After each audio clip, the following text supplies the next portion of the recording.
And I'm an innocent man. I'm being framed for something that I didn't do. He stood among us a wolf in sheep's clothing. This is the only way. Tell everyone you're the Flash. If everyone knew my secret, we would never be able to stop running.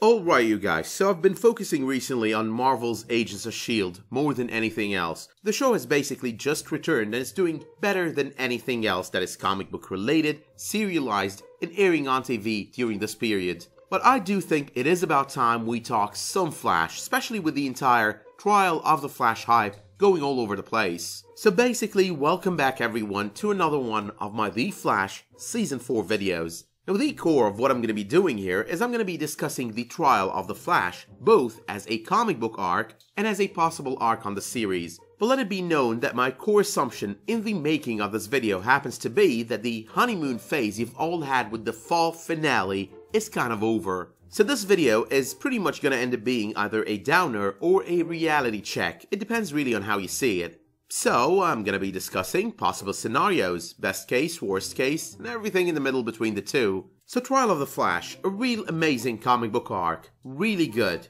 I actually decided to go through it once again before creating this video, just to jog my memory as much as I could. And I just remembered how much I enjoyed reading this arc the very first time. I mean, it's a bit corny when you kind of read it today, just like any old comic book. But nonetheless, it is still entertaining enough for me to enjoy reading it once again over the past few days. But in a nutshell, the story is as follows. Barry and Iris go to a costume party. Reverse Flash kills Iris during said party. Barry takes a decent amount of time to get over her death. He thinks he's never gonna fall in love again or get married again. But at some point down the road, he falls for one Fiona Webb, they get engaged, and we get to their wedding day. Now so far, these are all just triggers of the entire comic book arc. The arc itself actually starts on said wedding day. So on the day Barry is to be married to Fiona, he gets wind that the Reverse Flash has escaped his imprisonment. And you can just imagine Barry's biggest fear there. The history repeats itself, that the Reverse Flash ends up killing Fiona, just like he did Iris. But as a product of all those thoughts running through his head, Barry Allen ends up unintentionally standing up Fiona at the altar and runs around the city looking for Thawne.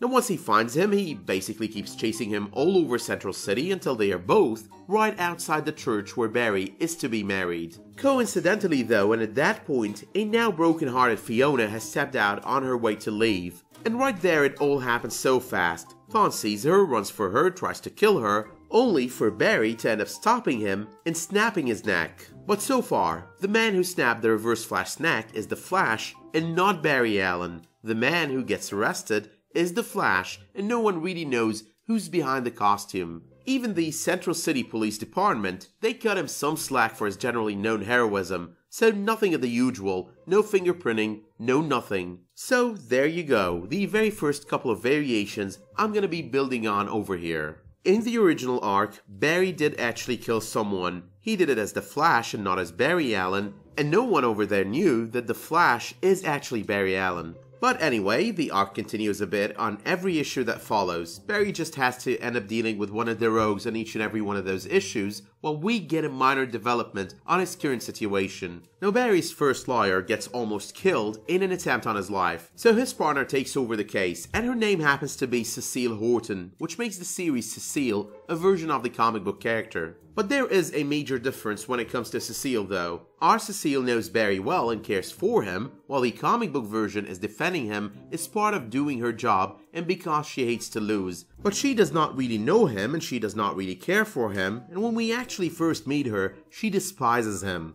Later on the pages of this arc though, the mystery that is the reason behind her hatred of him is actually revealed. Now Cecile is actually the daughter of a cop who died at the hands of the villain Goldface. However though, and in a nutshell, she never believed that Barry did what he had to do in order for her father to be saved. Once that is revealed though, she kinda realizes pretty quickly that she was wrong about the Flash all along. But let's forget about all of that for now, cause the problem for Barry Allen was never Cecile. The problem actually was that the prosecution ended up bringing Kid Flash in as an expert on everything Speedster. And under oath and all of that good stuff, Kid Flash ended up admitting that the Flash should not have killed the Reverse Flash in order to save Fiona Webb. Cecile, though, soon connects the dots and realizes Barry Allen is the Flash. She decides to use it in court to defend him. She takes the mask off his face, but Barry Allen is no longer there. The thing is, Barry Allen, during one of his encounters, sustained a whole lot of facial injuries. He ran all the way to Gorilla City and enlisted the help of Solivar.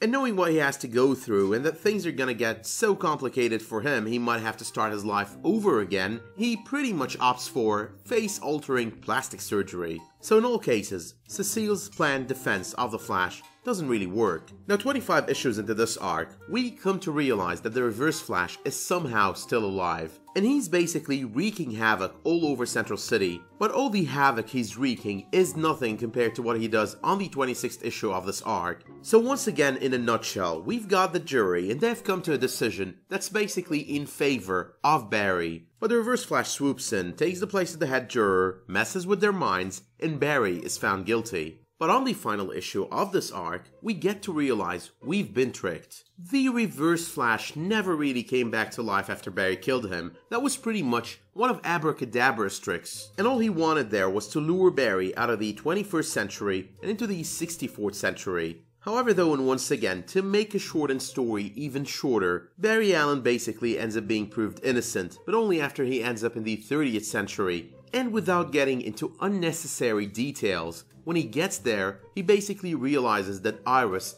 is still alive. But as I did state early on, we've got a lot of differences on our hands here. Number one, and this one is just for fun because I want to see how many people are gonna get all worked up in the comments, leave the entire video and just comment on this one aspect. But we've still got Iris and she's gonna be sticking around without any character improvement or development for the rest of the season. Number two, there is a clear variation between the comic book version and the show's version of Cecile Horton. But based on the promo for episode 10, both of them do have one very important thing in common. Comic book Horton did believe that the Flash being revealed to be Barry Allen is gonna help his case, and Cecile on the show seems to be under the impression that Barry revealing he is the Flash is gonna help his case. Number 3, in the comic book version, Barry Allen did kill the Reverse Flash. On the show, he was framed for the killing of DeVoe. Number 4, in the comic book version, the Flash was on trial, while on the show, it's gonna be Barry Allen on trial.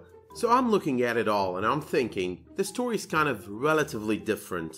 But anyway, now that I've summed up the entire Trial of the Flash comic book arc and highlighted the differences between that and what we're being presented with on the series, let's talk some scenarios of what is possibly to come. Number 1. This is possibly gonna be a Trial of Barry Allen arc. So basically, this is gonna have nothing to do with the comic book Trial of the Flash arc. And in this case, we are gonna be seeing similarities between both arcs. I mean, after all, he is on trial. But those similarities, they're gonna be nothing major, like nothing worthy of all the excitement over this arc. But yes, this is the grimmest and darkest of all scenarios.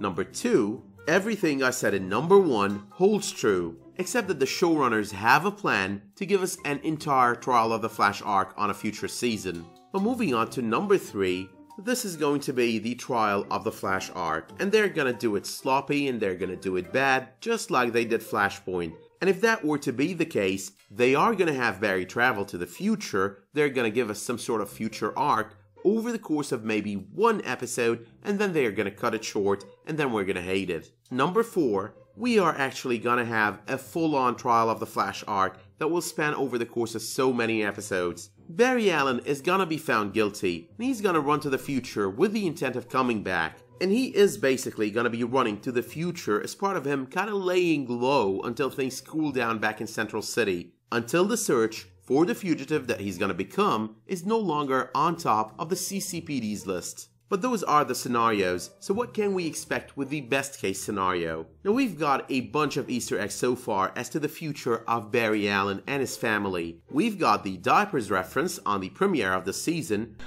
We're gonna need more diapers. We've also got the Bart Allen reference on the 21st episode of the 3rd season. My name's Bartholomew Henry Allen. That's not a good name. Look, Barry. Are you sure I don't go by Bart? Bart feels more natural to me. Can we go with Bart? Bart's kind of cool. Okay. Wally. Good morning, people. Hi, I'm Barry Allen. You can call me Bart. Okay. And we've got the possibility that the waitress we watched on the crossover during Barry's wedding is actually Dawn Allen. Have we met? No, I'm a complete and total stranger. Good luck up there. Just remember to say I do. Right. So if Barry runs far enough into the future, like 20, 25 years in the future, he might actually end up meeting Dawn Allen.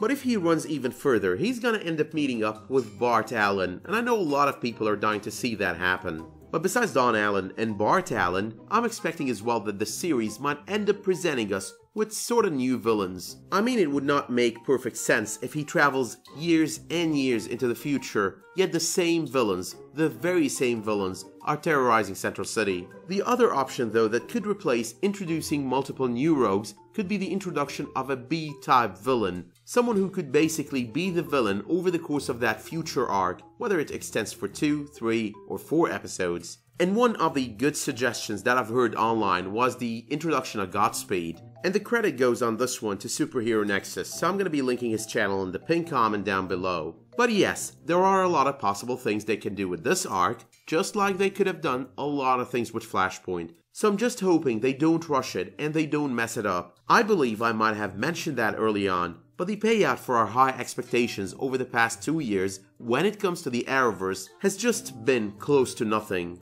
And I can give so many examples here. The Arrowverse Season 5 finale cliffhanger. I mean, that could have been something. I'm not gonna say they should have killed Felicity or Curtis because one or two groups is gonna be bitching in the comments, even though their work on the team is kinda duplicated. But all they needed to do was just kill one main character out of the Arrow team. Just the one, any one of them, doesn't really matter who. But it does seem quite possible that their objective was to make the audience want to kill themselves. Apparently, that is the new definition of a major death on the Arrowverse. They don't want to kill off someone on the series, they want to rid humanity of the audience. So I'm guessing here that maybe, just maybe, we've all failed our cities. But anyway, I don't think I have much more to add when it comes to the Trial of the Flash arc. So in case you hadn't on my review video, let me know in the comments what you thought of the fall finale of The Flash Season 4. How do you think they're gonna handle the entire Trial of the Flash arc when the show returns in January? Do you think they are actually gonna utilize the opportunity to build something amazing on it, or do you think it's just gonna be another Flashpoint? But let me know as well if you like the content of this video by dropping it a much appreciated like. And remember, it is always much appreciated as well if you subscribe and enable notifications for my future videos. Until I see you next time though, thank you all for tuning in and have a good one.